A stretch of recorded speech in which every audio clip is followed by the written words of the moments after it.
દીપડો શિકાર કરી રહ્યો છે। સિંહના ટોળા છડેચોક આંટાફેરા કરે છે, જેના કારણે આખું ગામ થરથર ધ્રુજે છે। વાત અમરેલીના વડિયા પંથકની છે, જ્યાં છેલ્લા કેટલાક દિવસથી સિંહ અને દીપડા દ્વારા પશુઓના મારણ થતા ગ્રામજનો ભયભીત થયા છે। હનુમાન ખીજોડિયા ગામે એક દીપડાએ શ્વાનનો શિકાર કર્યો છે। દબાયેલા પગે આવેલા દીપડાએ શ્વાનને દબોચી લેતા અફરાતફરી મચી ગઈ।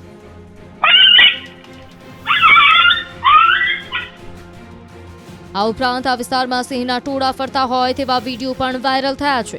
વડિયાના ઢુંડિયા પીપળિયા ગામમાં પણ જંગલી પ્રાણી દ્વારા પશુઓનું મારણ કરાયું છે।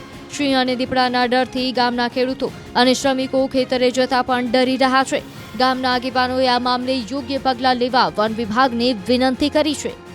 અમારા વડિયા કુકાવાવ તાલુકા પંથકમાં અટાણે વન્ય પ્રાણીનો વધારે થોડોક જમાવડો જોવા મળ્યો છે અને પહેલાની કહેવત હતી કે ભાઈ સિંહના ટોળા ન હોય, પણ આ વિસ્તારમાં એવા અમુક એવા વિડીયો અમે જોયેલા છે કે સિંહના પણ ટોળા આવે છે।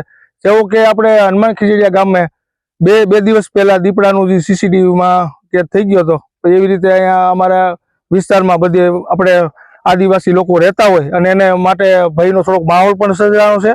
અને બીજા નંબરમાં કે આ થોડુંક વન્ય પ્રાણીનું થોડુંક કંટ્રોલમાં કરે સરકાર તો સારું છે। નકર હું છે કે કોઈ જીવનું કોઈ માનો કે કોઈ આ માણસને જો કોઈ જાનહાની થાય તો બહુ વિકટ પરિસ્થિતિ આવે એવી પરિસ્થિતિ થઈ ગઈ છે। અમારી વાડી અહીંયા બાજુમાં આવેલી છે, એટલે વાડી આવી ત્યારે અહીંયા જોવા મળ્યું કે ગાયનું મારણ થયેલું છે, એટલે જેથી અમારે ખેતમજૂરોને ખેડૂતોને બહુ અમારે તકલીફ રહી છે, બીક રહી છે અમને આવવા જવાની। વાડી આવવું અમારે પાણી ભરવું હોય દિવસનું કે રાત્રે આવું બહુ ડરનો માહોલ છે અત્યારે।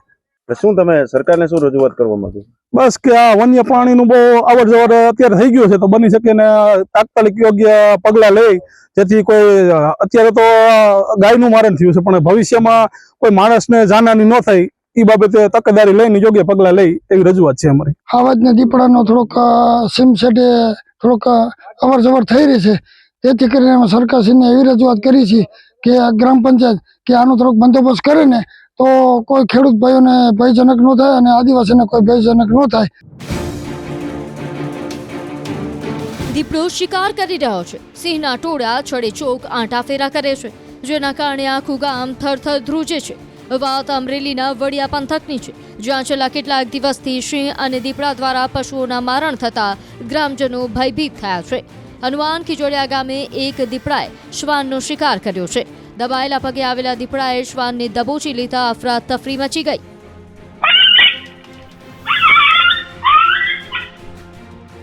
આ ઉપરાંત આ વિસ્તારમાં સિંહના ટોળા ફરતા હોય તેવા વિડીયો પણ વાયરલ થયા છે। વડિયાના ઢુંડિયા પીપળિયા ગામમાં પણ જંગલી પ્રાણી દ્વારા પશુઓનું મારણ કરાયું છે। સિંહ અને દીપડાના ડરથી ગામના ખેડૂતો અને શ્રમિકો ખેતરે જતા પણ ડરી રહ્યા છે। ગામના આગેવાનોએ આ મામલે યોગ્ય પગલાં લેવા વન વિભાગને વિનંતી કરી છે। અમારા વડિયા કુકાવાવ તાલુકા પંથકમાં અટાણે વન્ય પ્રાણીનો વધારે થોડોક જમાવડો જોવા મળ્યો છે અને પહેલાની કહેવત હતી કે ભાઈ સિંહના ટોળા ન હોય, પણ આ વિસ્તારમાં એવા અમુક એવા વિડીયો અમે જોયેલા છે કે સિંહના પણ ટોળા આવે છે। જેવું કે આપણે હનુમાન ખીજડીયા ગામમાં બે દિવસ પહેલા દીપડાનું જે સીસીટીવીમાં કેદ થઈ ગયો હતો, તો એવી રીતે અહીંયા અમારા વિસ્તારમાં બધે આપણે આદિવાસી લોકો રહેતા હોય અને એને માટે ભયનો થોડોક માહોલ પણ સર્જાયો છે। અને બીજા નંબરમાં કે આ થોડુંક વન્ય પ્રાણીનું થોડુંક કંટ્રોલમાં કરે સરકાર તો સારું છે। નકર હું છે કે કોઈ જીવનું કોઈ માનો કે કોઈ આ માણસને જો કોઈ જાનહાની થાય તો બહુ વિકટ પરિસ્થિતિ આવે એવી પરિસ્થિતિ થઈ ગઈ છે। અમારી વાડી અહીંયા બાજુમાં આવેલી છે, એટલે વાડી આવી ત્યારે અહીંયા જોવા મળ્યું કે ગાયનું મારણ થયેલું છે, એટલે જેથી અમારે ખેતમજૂરોને ખેડૂતોને બહુ અમારે તકલીફ રહી છે, બીક રહી છે અમને આવવા જવાની। વાડી આવવું અમારે પાણી ભરવું હોય દિવસનું કે રાત્રે આવું બહુ ડરનો માહોલ છે અત્યારે। શું તમે સરકારને શું રજૂઆત કરવા માંગો? બસ કે આ વન્ય પ્રાણીનું બહુ અવર જવર અત્યારે થઈ ગયું છે, તો બની શકે ને તાત્કાલિક યોગ્ય પગલાં લઈ, જેથી કોઈ અત્યારે તો ગાયનું મારણ થયું છે, પણ ભવિષ્યમાં કોઈ માણસને જાનહાની ન થાય એ બાબતે તકેદારી લઈને યોગ્ય પગલાં લઈ એવી રજૂઆત છે અમારી। આવાજને દીપડાનો થોડોક સીમસેટે થોડોક અવર જવર થઈ રહી છે, તેથી કરીને અમે સરકારશ્રીને એવી રજૂઆત કરી છે કે ગ્રામ પંચાયત કે આનો થોડોક બંદોબસ્ત કરે ને તો કોઈ ખેડૂત ભાઈઓને ભયજનક ન થાય અને આદિવાસીને કોઈ ભયજનક ન થાય।